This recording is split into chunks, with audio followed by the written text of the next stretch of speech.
ভাবি আসতে আছে ফান খায় আর হাসে, আমাকে কি আইসলো তাই তাই আমাকে ক্যাডা রান্না করেন হেতি, মানে বাবির জালের কথা। তো কি তৈছে কয় কইতে আছে বাবি হনেন হারাটা জীবন কাজ্যা করে আমরা লোকে ফাললাম না, এইবার একটু আসেন তলে তলে আপোষ করি। তো মুসলিম ভাইয়ের বউ করতেছে কিসের আপোষ? আমি শোনেন একটু আপনার ফদায়াম পাবলিকলি, তো আপনি মনে করলেন যে আপনি আবার ফালটা জবাব দিয়ে না, আমরা তো পারি না, ভাবি হাইরা যাই। কয় তুই মানে এটা কেন? কয় এলাকার ভিতরে একটা ডাক করে গেছি, কাজ্যা করো ঠিকই, কোনো লাভ নাই। তো এটা আমার লাভ কিটা? কৌফুর দিয়ে আপনারা যখন কয় মানুষ চুপচাপ থাকবেন, এই যে আগে ফাউটাও দইরা মাপটাপ চাইলেছি, ফান সুবাড়ি কত কিছু দিয়া গেছে। তো ভাবি এটা মানসিক তৃপ্তি পাইছে আর কি, আচ্ছা দিলাম দুই একবার আর কি। তো আমাদের কথাগুলা কেন বললাম, এই ভাবির চরিত্রে আমাদের আরব যেই নেতারা ডুবে গেছেন, তো সেই নেতাদের মুখোশ খুলে দিয়েছে আপনার নেতানিয়াহু। এখন কিভাবে খুলে গিয়েছে আপনি দেখেন।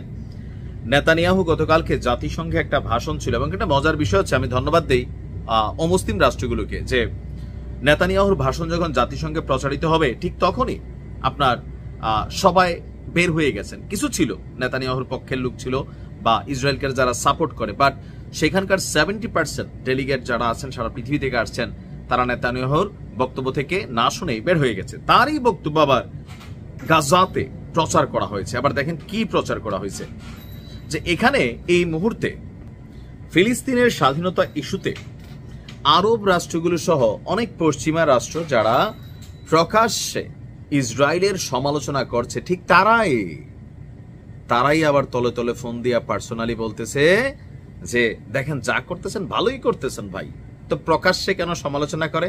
ওই যে জাতির সামনে, জনগণের সামনে মান সম্মান টিকাই রাখতে হবে। চাঞ্চল্যকর তথ্য দিয়েছেন যে এই পরিস্থিতিতে এই যুদ্ধ নিয়ে যারা নিন্দা এবং যুদ্ধবিরতির আহ্বান হিসাবে যারা কথা বলছেন, এই সবই শুধু অভিনয় এবং তাদের জনগণকে বোঝানোর জন্য এক ধরনের অঙ্গভঙ্গি ছাড়া কিছুই না। তার বক্তব্য যে আপনারা গভীরভাবে জানেন যে ইসরায়েল আপনাদের লড়াই লড়ছে, তাই আমি আপনাদের বন্ধ দরজার আড়ালে একটা গোপন কথা বলতে চাই। গোপন কথা কি? যারা প্রকাশ্যে আমাদের নিন্দা করেন তাদের অনেক নেতাই ব্যক্তিগতভাবে আমাদেরকে ফোন দিয়ে ধন্যবাদও জানান। তারা আমাকে বলেন যে ইসরায়েলের দুর্দান্ত গোয়েন্দা পরিষেবাগুলো কতটা মূল্য দেয়। এই সংস্থাগুলো বারবার তাদের রাজধানীতে সন্ত্রাসী হামলা প্রতিরোধ করছে, অসংখ্য জীবন বাঁচিয়েছে। আর তার বক্তব্য হচ্ছে যে এই মুহূর্তে তো এরা কারা বলতেছে, এখানে অনেকে আছে আরব অনারব, অনেকেরই তিনি ইশারা ইঙ্গিত দিয়েছেন। এমনকি এই কথাটা ইসরায়েলের প্রধানমন্ত্রীর আমার বিশ্বাস হয়। কেন বিশ্বাস হয় বললাম না, যেখানে আপনার আইনেরও তো বিভিন্ন ধারা আছে, ধমকেরও বিভিন্ন ধারা আছে।